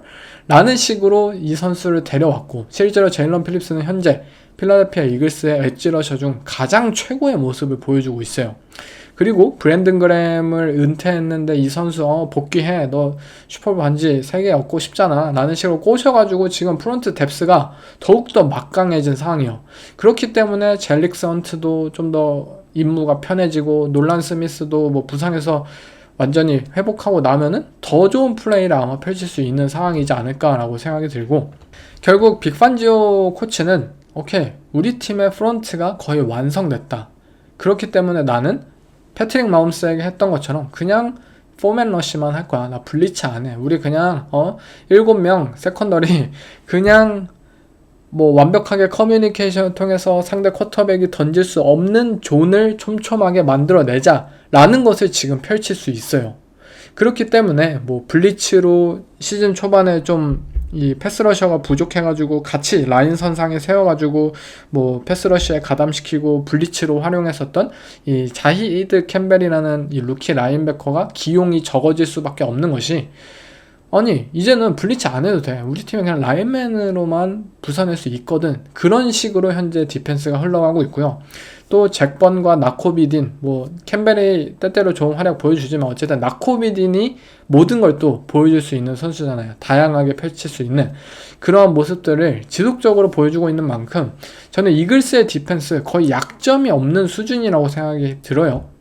그나마 약점을 꼽으면은 뭐 세이프티 쪽이 좀 불안하지 않나 라고 생각이 들지만, 그럼에도 너무 디펜스가 커뮤니케이션적인 측면에서 막강하고, 또 개개인의 실수가 혹시 나올 수 있더라도 그것을 좀 상쇄해 줄 수 있는 뭐 프런트의 힘이 있다는 사실, 정말 이 디펜스라면은 이글스의 오펜스가 현재 정신을 차리지 못함에도 불구하고 그래도 슈퍼볼을 좀 노려볼 수 있지 않을까라고 생각이 들어서 티어 1으로 꼽았어요. 일단 오펜스는 아직도 노답이에요. 그냥 아웃사이드 리시버 1대1 라우트, 이 고라우트 보내가지고 고볼 던지고 끝이에요. 그러다가 한두 번씩 성공을 하죠. 그리고 그것을 바탕으로 뭐 투시 푸시 해가지고 터치다운 성공. 딱 이길 만큼만 지금도 득점하고 있고, 그냥 경기 플랜 자체가 그냥 우리는 어쨌든 디펜스 막강하잖아. 우리 그냥 빅플레이만 노려가지고 한 두세 번의 플레이로 득점하고 그냥 잠궈두자. 이런 식으로 지금 플레이를 하고 있는데, 필드의 중앙을 공격하는 그 플레이들이 아예 없어요. 그냥 아예 없다고 보시면 돼요. 아마 상대하는 디펜스 입장에서는 이글스의 오펜스를 상대로 필드 중앙을 아예 비워놔도 저는 될 거라고 생각이 들어요. 그만큼 패싱 게임에 있어서 진짜 한결같이 필드 중앙을 노리지 않고 그냥 아웃사이드로 본인들의 리시버, AJ 브라운 고볼 던지든지 히치 라우트 탄다든지 두 개 끝이에요. 그러니까 이 수준으로 간다는 점. 그나마 이 필라델피아 이글스가 이번 경기에서 좀 긍정적으로 볼 수 있었던 점은 젤런 헐츠의 쿼터백 드로우 플레이, 이 센터 한 명이 이 풀러로 전환해가지고 이 상대 라인베커 한 명의 라인베커를 마크해주고, MT 포메이션에서 마크해주고 제일런 헐츠가 이 쿼터백 드로우로 쭉 올라가는 그 쿼터백 런 옵션은 아니죠. 쿼터백 런 플레이가 두 번을 사용했는데 두 번 다 이 퍼스트 다운을 갱신했어요. 굉장히 이 점이 중요한데, 일단 패싱 게임이 잘 안되면 제일런 헐츠의 발을 활용한 러싱 게임을 해야 한다. 그리고 했을 때 굉장히 성공적이다.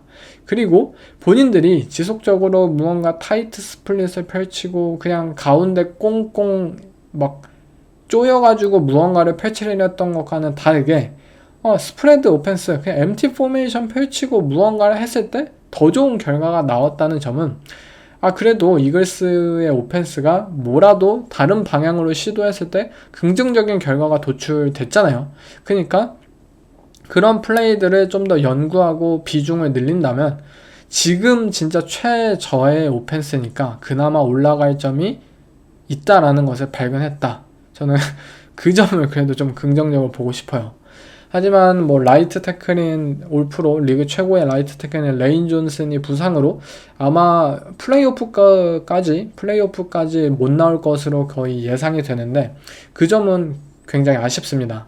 지금 이글스라는 팀이 그나마 라인의 힘으로 무언가 버텨주고 있는데 레인 존슨의 부상은 굉장히 크다고 생각합니다. 어쨌든 이글스, 저는 이 팀의 오펜스 과연 방향성을 찾을지 솔직히 몰라요. 못 찾을 것 같아요, 사실. 근데 디펜스가 일단 말도 안 되는 수준으로 탤런트를 가지고 있고요. 그리고 이 모든 것을 지휘하는 빅 판지오 코치, 정말 대단한 코치잖아요. 그렇기 때문에 디펜스의 힘, 이거 하나만으로도 플레이오프를 이끌 수 있다.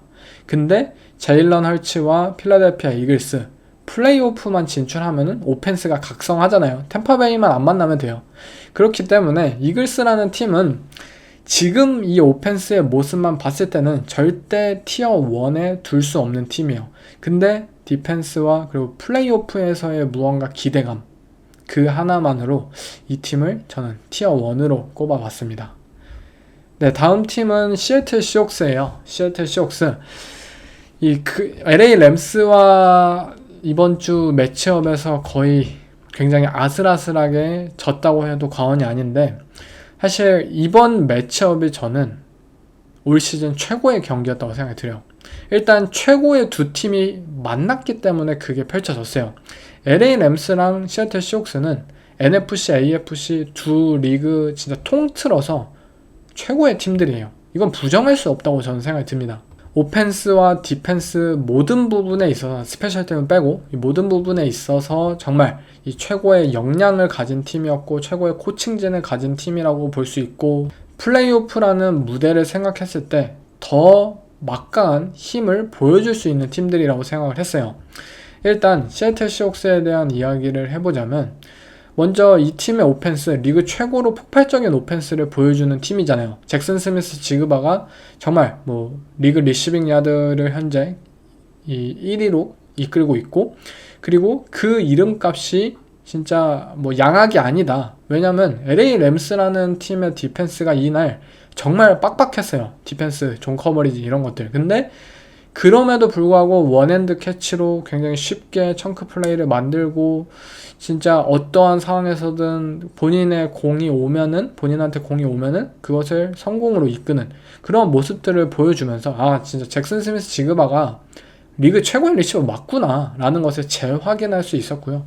또 라시드 샤이드 영입해서 별다른 활약을 보여주진 못했지만 이 선수가 가진 스피드, 그런 수직적인 위협이 램스 디펜스를 상대로 충분히 먹혀들 수 있었다. 근데 결과까지 이어지지 못했던 점은 좀 아쉬웠지만, 그 부분은 좀 더 팀에 융화되고 시애틀 시옥스가 잘 사용하기만 한다면 그것은 다음 경기에서는 충분히 통할 수 있는 존재라고 저는 생각이 들었어요. 하지만 시애틀 시옥스의 오펜스가 정말 좋은 모습들을 보이고 있지만, 이 팀은 분명히 오펜스의 한계를 가지고 있는 부분도 분명히 있었어요. LA 램스의 오펜스와 비교를 해보자면, 램스는 진짜 다양한 것을 펼칠 수 있어요. 이 레스토랑은 한식도 있고 일식도 있고 중식도 있어요. 근데 시애틀 시옥스는 중식만 있어요. 중식만 파요. 그냥 중국집이에요. 그래서 이 집 짜장면 진짜 맛있네, 이 집 탕수육 진짜 잘해 할 수 있어요. 근데 이 집에서 한식 좀 해줄 수 있어요? 제육볶음 좀 해줄 수 있어요? 하면은 그 맛이 안 나는 거예요. 그게 바로 현재 시애틀 시옥스라고 생각이 들어요. 분명히 이 팀의 러싱 게임의 효율성이 적고, 또 본인들이 추구하는 이 플레이 액션을 제외하고 투맨 컨셉을 뺀다면 무언가 다른 메뉴가 없다는 사실. 이 팀이 그렇다고 굉장히 짧게 방망이를 잡고 딩크앤덩크 타입의 퀵 패싱 게임을 잘할 것이냐? 그건 또 아니거든요. 이들은 플레이 액션에서 나오는 그러한 빅 플레이, 그리고 이 언더센터 드랍백 패싱 게임에서 정말 샘 다놀드가 5스텝, 7스텝으로 이어져가지고 20야드짜리 잭슨 스미스 지그바에게 꽂고, 이러한 것들의 강점을 가지고 있지, 무언가 다른 모습으로 플레이를 해야 했을 때 시애틀 시옥스는 분명히 좀 부자연스러운 부분들이 있었거든요. 일단 러싱 게임이 별로잖아요. 그리고 이 별로인 러싱 게임을 패싱에서의 빅플레이로 무언가 상쇄를 했는데, 빅플레이가 잘 나오지 않는 상황 속에서 시애틀 시옥스가 과연 무엇을 보여줄 수 있느냐. 그리고 결국 굉장히 정교하고 무언가 연속적으로 이 드라이브를 이어가야 하는 상황에서 샘 다놀드라는 쿼터백이 과연 어떤 모습을 보여줄 수 있을까라는 부분들이 항상 걸렸어요. 그리고 시애틀 시옥스 이번 경기 LA 램스의 디펜스 정말 막강했잖아요. 근데 결국에는 샘 다놀드가 4개의 인터셉션을 던졌어요. 본인들이 펼치는 오펜스와 다르게 다른 방향의 오펜스를 펼쳐야 하는 순간이 왔을 때 샘 다놀드가 4개의 인터셉션을 던졌어요. 결국 우리가 이 시애틀 시옥스라는 팀 정말 리그 선두를 달리고 있을 때 정말 많은 기대를 했었지만 결국 이 팀을 좀 믿지 않는 사람들의 논리는 단 하나였어요. 아, 쿼터백인 샘 다놀드 걔 작년에 미네소타에서도 그랬잖아. 플레이오프 가가지고 똥 쌌잖아. 그거를 올해 시애틀에서도 안 하리란 법이 없냐, 어딨냐 라는 것이 그들의 논리였고, 그리고 실제로 이 경기도 다놀드의 인터셉션 때문에 경기에서 졌다고 해도 과언이 아니에요. 시애틀 시옥스는 이날 사실 뭐 퍼스트 다운 개수나 또는 뭐 타임 오브 포제션이나 총 토탈 야드 뭐 그런 부분에서만 살펴보면 램스를 분명히 압도했어요. 근데 경기는 졌다. 왜냐? 이들은 주어진 결과를 제대로 활용하지 못하였고 오히려 상대팀에게 결정적인 이 기회를 넘겨주면서 결국 경기에서 승리할 수가 없었어요. 시애틀 오펜스의 입장에서는 이 샘 다놀드라는 쿼터백이 정말 큰 의미가 달린 이 경기들에서 결국 한 단계 더 발전한 모습을 보일 수 있느냐, 정규 시즌에서의 활약을 그대로 이어갈 수 있느냐, 그것이 결국 가장 중요하겠고, 또 앞으로 남은 정규 시즌 동안 본인들의 오펜스 좀 메뉴를 다양하게 하는 것이 굉장히 중요할 거라고 생각이 들어요. 그냥 뭐 잭슨 스미스 지그바만 활용하는 것이 아니라 뭐 타이트엔드인 바너, 이 바너라는 선수 정말 올 시즌 브레이크아웃 후보잖아요. 브레이크아웃 했어요. 이 선수에게 좀 더 공을 몰아주는 그런 모습도 보여줬으면 좋겠고, 뭐 샤히드도 정말 팀에 잘 녹아든다든지, 또 다른 뭐 런닝백들을 패싱 게임에서 활용한다든지. 사실 램스의 라인베커들이 뭐 런 디펜스엔 강점을 가졌지만 이 커버리지, 패스 디펜스에는 분명 부족한 선수들이었잖아요. 그리고 이 시애틀 시옥스가 첫 번째로 이 랜드먼이라는 램스의 라인베커를 상대로 이 패스 타겟을 줬는데 그 플레이가 20야드짜리 청크 플레이로 이어졌어요. 만약 시애틀 시옥스가 경기 초반부터 상대팀의 약점을 알고 본인들이 잘 사용하진 않았지만 런닝백들을 좀 더 뭐 패스 타겟으로 활용하고 뭔가 미스매치업을 활용했더라면 어쩌면 더 좋은 결과가 나왔을지도 몰라요.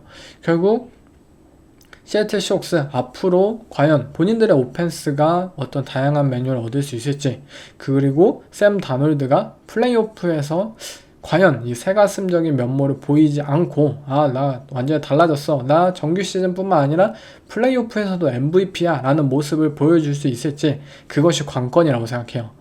디펜스의 경우에는 진짜 이 마이크 맥도날드가 정말 유연하면서도 우직하다고 생각이 들었어요. 이게 사실 서로 상충되는 말이잖아요. 근데 램스라는 팀의 오펜스를 상대할 때 상대 디펜스 입장에서는 뭘 생각을 해야 할까요? 내가 디펜시브 코디네이터인데 램스의 오펜스를 다음 주에 맞이해야 돼. 그러면 무조건 LA 램스의 13 퍼스널 3명의 타이트엔드를 올리는 오펜스를 걱정해야 할 거예요. 램스는 지속적으로 올 시즌 이 13 퍼스널의 비율이 리그 전체 1등이고 그것도 압도적인 비율로 리그 1등이에요. 그리고 그 13 퍼스널 상황에서의 뭐 EPA나 이런 것도 굉장히 높은 수준이고요. 즉 램스 상대할 때 이 팀의 타이트엔드들 각각 장점도 다르고 뭐 한데 특성도 다르고 한데 우리가 과연 어떻게 상대해야 할까? 우리 니켈 패키지의 강점을 가진 팀인데 어떡하지? 라인베커 그냥 3명 올릴까? 뭐 라인을 뭐 5명 배치할까? 이런 것들을 끊임없이 사실 고민을 해야 되잖아요. 근데 마이크 맥도날드는 아니, 너네 13퍼슨을 해. 우리도 그냥 우리 팀의 디펜스 원래 디펜스 할 거야 라는 식으로 접근을 했어요. 그 결과 당연히 뭐 런 디펜스적인 측면에서는 미스매치업이 당연히 발생하잖아요. 그래서 30야드짜리 러싱을 허용하기도 했지만 마이크 맥도날드는 이렇게 생각을 한 거예요. 우리가 때때로 러싱 게임에서 뭐 한두 번 뭐 20야드, 30야드짜리 러싱 내줄 수도 있어. 근데 터치다운까지만 안 만들면 돼. 우리는 오히려 너네가 패싱 게임에서 무언가 만들지 못하도록 전체적인 게임 플랜을 아예 너네 이 패싱 게임에서 활약을 못 내게 만들 거야. 러싱에서 줄 수 있겠지. 근데 우리 팀 세이프티들 굉장히 빠르고 피지컬하게 내려와가지고 네거티브 야구 만들면은 그 드라이브는 끝이야. 너네 끝이야. 우리 그냥 우리 팀의 아이덴티티 밀고 갈 거야 라는 것을 보여줬어요. 그냥 투 하이 커버리지 유지하고 이들의 세이프티들 위에 있고 박스 가벼워요. 그리고 13%의 러싱 이어져요. 근데 한두 번 내주긴 했어요. 근데 다음 플레이는 1야드, 뭐 2야드, 3야드 끝이었어요. 그리고 그것이 13%에서 이제 램스가 패싱 게임으로 이어져야 하는 상황이 왔을 때 시애틀 시옥스의 이 전략이 들어맞은 거예요. 패싱 게임에서는 오히려 상대가 안 된다는 거죠. 너네 팀의 타이트엔드 분명 이 부분에 강점이 있겠지만 패싱 게임에서는 형편없을 거야. 우리 팀의 세컨더리드 미더라는 식으로 이 모습들을 보여주었고 결국 이것이 굉장히 좋은 결과로 이어졌어요. 그리고 마이크 맥도날드가 이렇게 우직한 모습을 보여주기도 했지만 반대로 유연적인 모습을 보여줬다는 것은 블리츠를 거의 안 하는 디펜스로 유명하잖아요. 올 시즌 이 시애틀 시옥스의 디펜스가. 그 이유는 일단 프론트 세븐이 막강해요. 단순히 디펜시브 라인맨의 힘만 봐도 시애틀 시옥스는 뭐 정말 S급의 플레이어는 없지만 B 플러스급의 선수가 굉장히 가득한 이 D라인을 보유하고 있고 그들의 로테이팅만 하더라도 충분히 블리츠의 효과를 얻을 수 있다라는 모습을 보여주고 있었기 때문에 이 블리츠의 비율이 20%밖에 안 돼요. 정규 시즌. 근데 11주 차에는 블리츠 비율이 42%, 2배나 늘었어요. 그리고 사실 매튜 스태포드라는 쿼터백은 블리츠를 하면 안 되는 쿼터백 중에 한 명이에요. 블리츠를 상대로 더 잘하는 선수들이 분명히 있잖아요. 뭐 조시 알렌이나 패트릭 마홈스, 저스틴 허버트 이런 선수들 상대로 블리츠 하면은 오히려 그 블리츠를 통해서 이제 공간이 빈 곳을 향해서 공을 미리 던지고 뭐 디펜스의 그러한 약점들 오히려 활용하고 맨 커버리지 비럴 컨셉들 막 사용하고 이런 쿼터백들인데 마이크 맥도날드 감독도 분명히 알잖아요. 근데 스태포드를 상대로 블리츠를 굉장히 많이 사용을 했고 그 블리츠는 단순히 맨 커버리지 뭐 커버 원 이 블리츠가 아니라 시뮬레이티드 프레셔 이 존 프레셔가 섞인 블리츠를 섞음으로써 예상하지 못한 방식으로 스태포드를 반드시 직접적으로 힛을 가하게 흔들어야 한다 라는 것을 보여주었고 실제로 그것이 굉장히 좋은 결과로 이어졌다는 점. 저는 충분히 플레이오프 무대에서도 시애틀 시옥스의 디펜스가 상대 오펜스를 확실하게 잡아들 수 있다고 생각이 들었고요.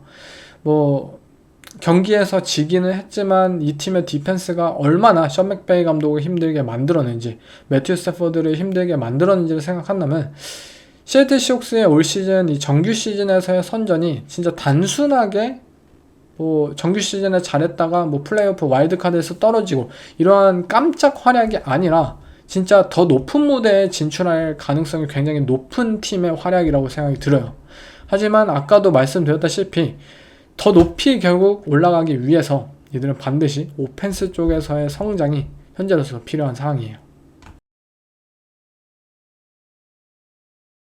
네, 다음은 마지막 팀이죠. LA 램스예요. 제가 램스를 마지막으로 소개한 이유는 간단하죠. 램스가 현재 NFC 최고의 팀이라고 생각하기 때문이에요. 오펜스와 디펜스 모든 부분에 있어서 스페셜팀 빼고 정말 공수 모든 부분에 있어서 램스라는 팀이 올 시즌 슈퍼볼을 충분히 노릴 수 있는 수준이구나. 그리고 NFC를 따지고 AFC 모든 리그를 따져도 이 팀을 현재 능가하는 팀은 없다라고 생각이 들 정도였어요.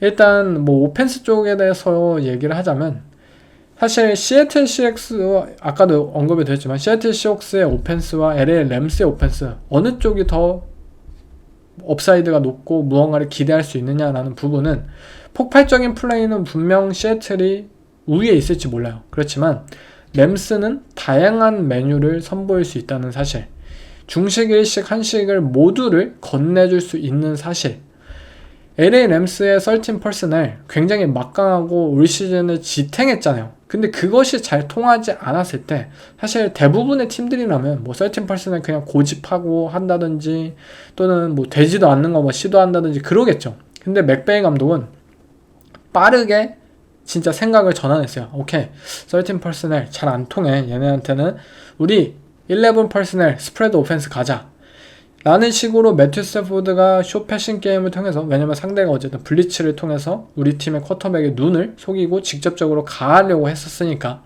11% 스프레드 오펜스 펼쳐 차근차근히 그냥 쳐부수면 돼 라는 식으로 이 시애틀 시옥스의 디펜스를 공략하는 모습을 보여주기도 했고요. 램스가 이 오펜스 변환이 가능한 이유는 어쨌든 푸카 나쿠아, 디반테 아담스, 정말 믿을만한 리시버 넘버 1, 2가 있다는 사실, 더군다나 오펜시브 라인진에 대한 불안함이 있었음에도 불구하고 결국에는 매튜 스태포드라는 쿼터백이 모든 걸 해줄 수 있으니까 뭐 블리츠 오더라도 이 쿼터백은 최소화 해줄 거야.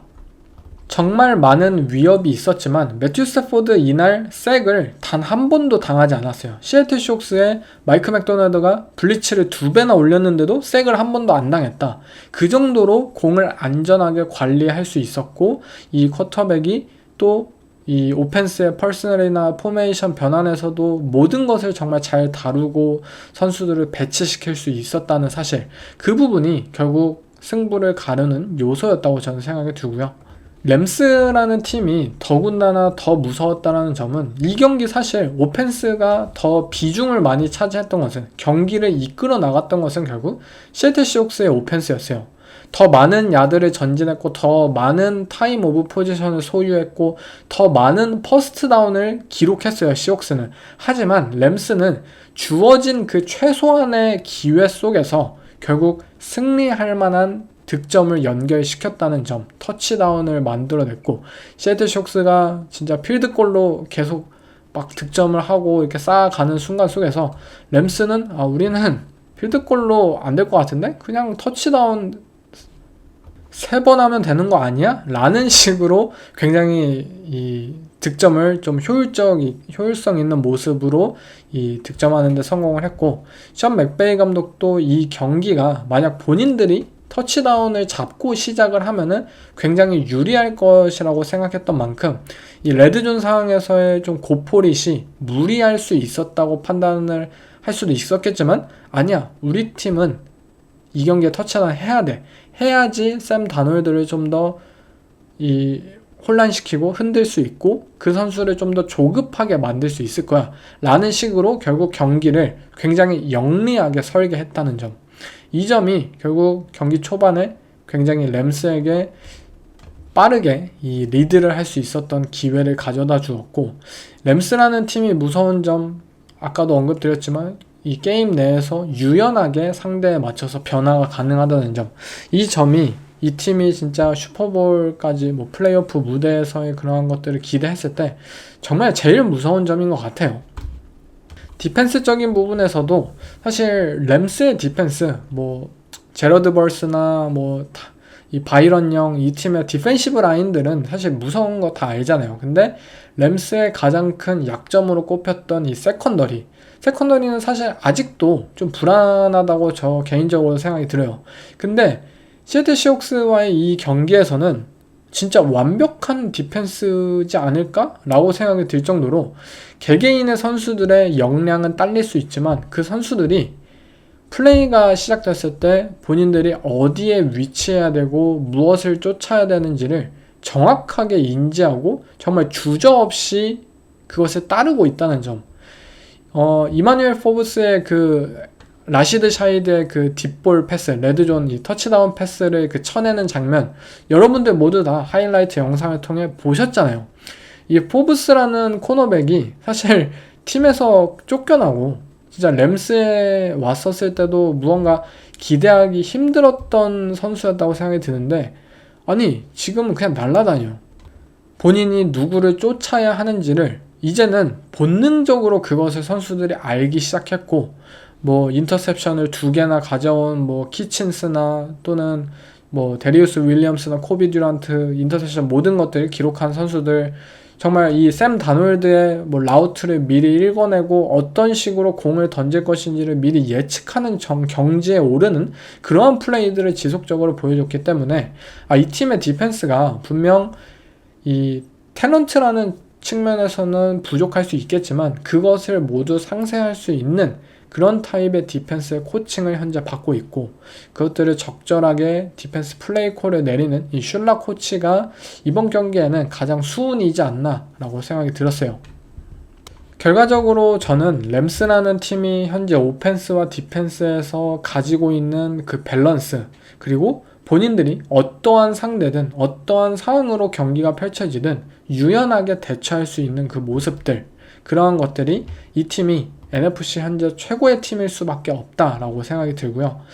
이 팀이 무서운 점, 굉장히 진짜 지금 리그 1등이고 어쩌면 슈퍼볼 우승을 들지도 모르는 사실인데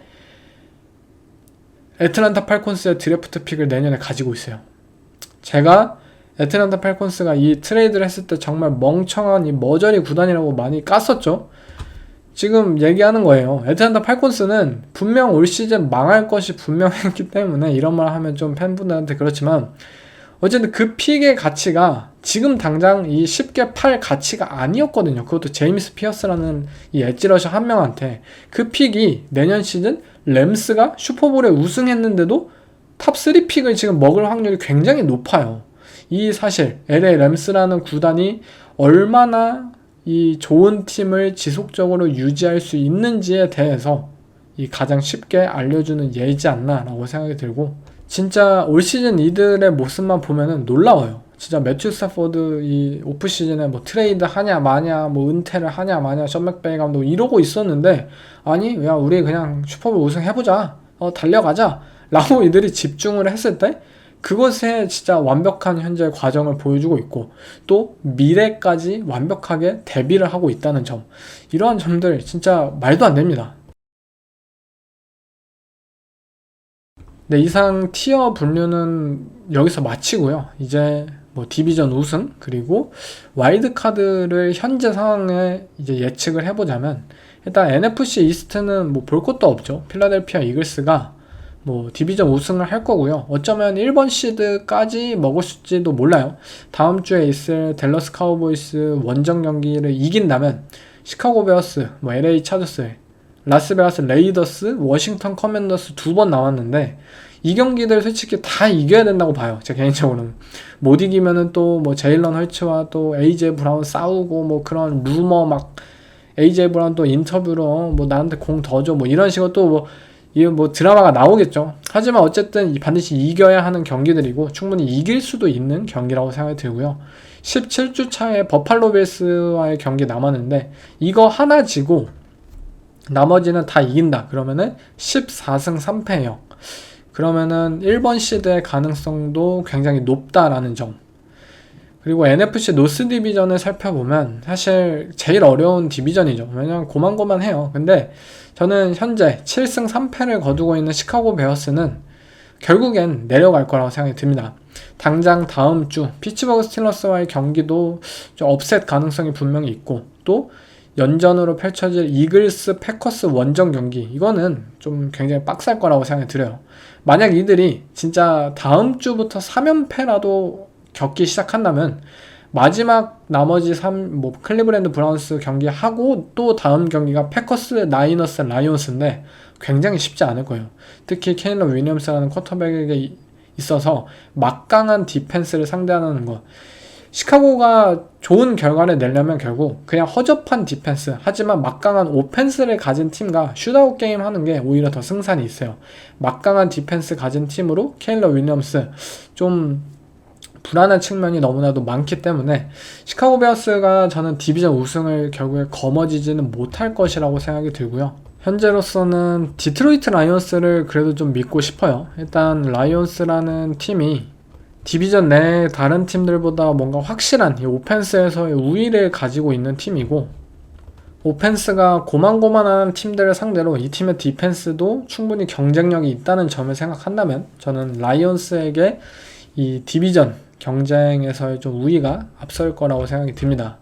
그린베이 패커스도 뭐 디비전 우승 가능성이 분명히 있는 팀이지만 결국 뭐 시카고 베어스와 미네소타 바이킹스 그리고 뭐 라이언스와의 새로운 매치업에서 과연 자신 있게 이 현재 오펜스 모습으로 그 경쟁을 해낼 수 있느냐, 사실 좀 한 경기씩은 지지 않을까라는 것이 제 개인적인 의견이고, 만약 한 경기씩 진다면 쉽지는 않을 것 같아요, 디비전 우승하기가.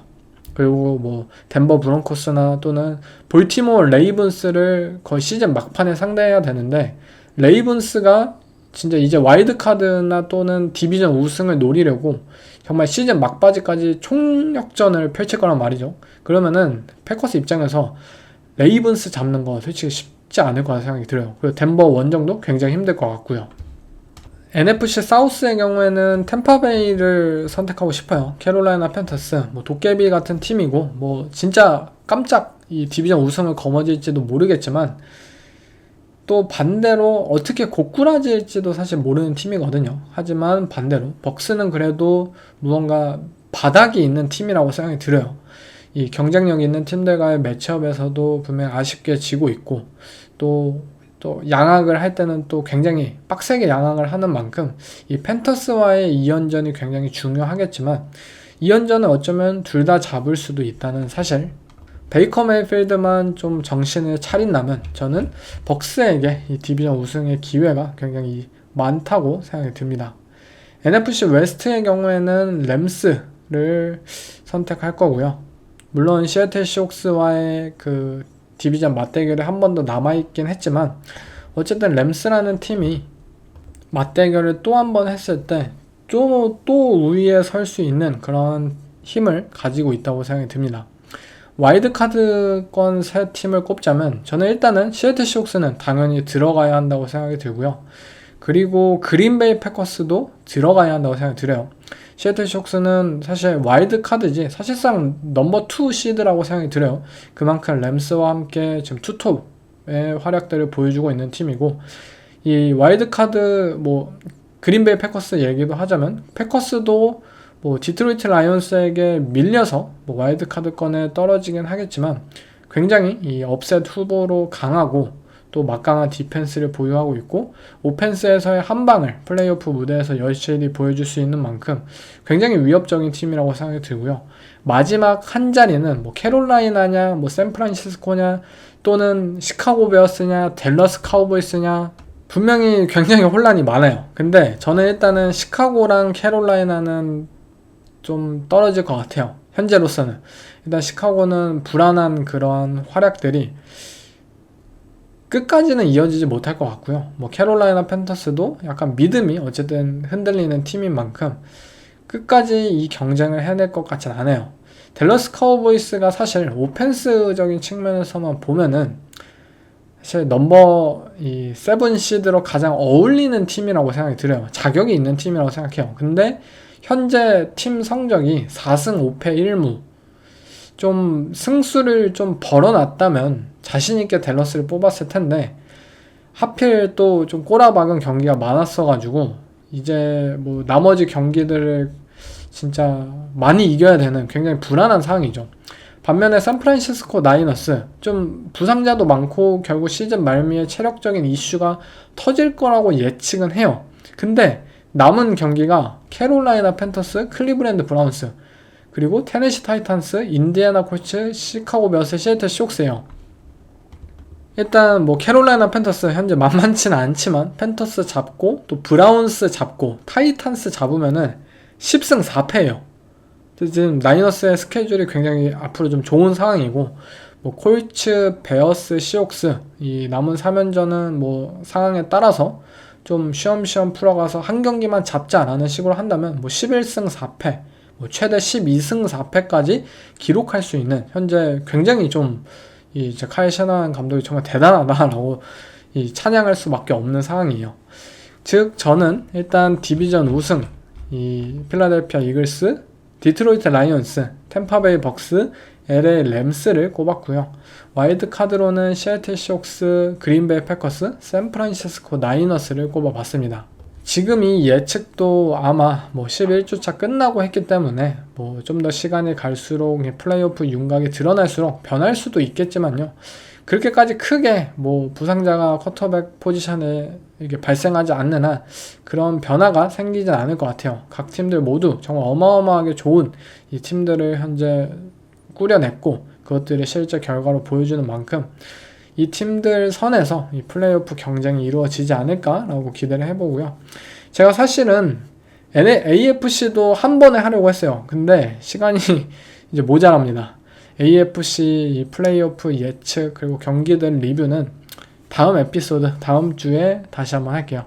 저는 이번 에피소드는 여기서 마치겠습니다.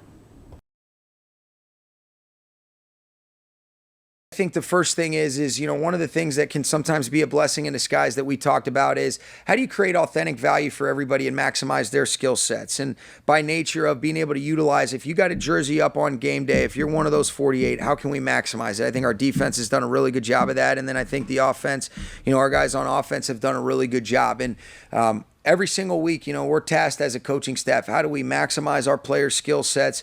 How do we put them in situations to give them successful outcomes? And then you take into consideration the opponent and the scheme that we're going against. But the more that you have to defend, the more eligibles that get involved in the pass game. I love the way Matthew's spreading the football around, and he's just taking what the defense gives him. And, oh, by the way, you have the luxury of having two premier players like Devontae and Puka, but we got a lot of damn good football players on this offense, and those guys are starting to show why, it is about the totality of the unit. I think Matthew's doing a great job of getting a bunch of people involved. Like we were just talking as an offensive staff, one of my favorite things is when you're using everybody, the most snaps that an offensive skill player played yesterday was 39. Kyron and Colby both played 39 snaps. But, you're talking about Devontae and Puka are in that just, that upper 30s area. Most of our tight ends are. And, and the backs, Quorum ended up getting close to 30 snaps. It's a good thing where you're taking advantage of the collective and the depth, like you mentioned. So you're not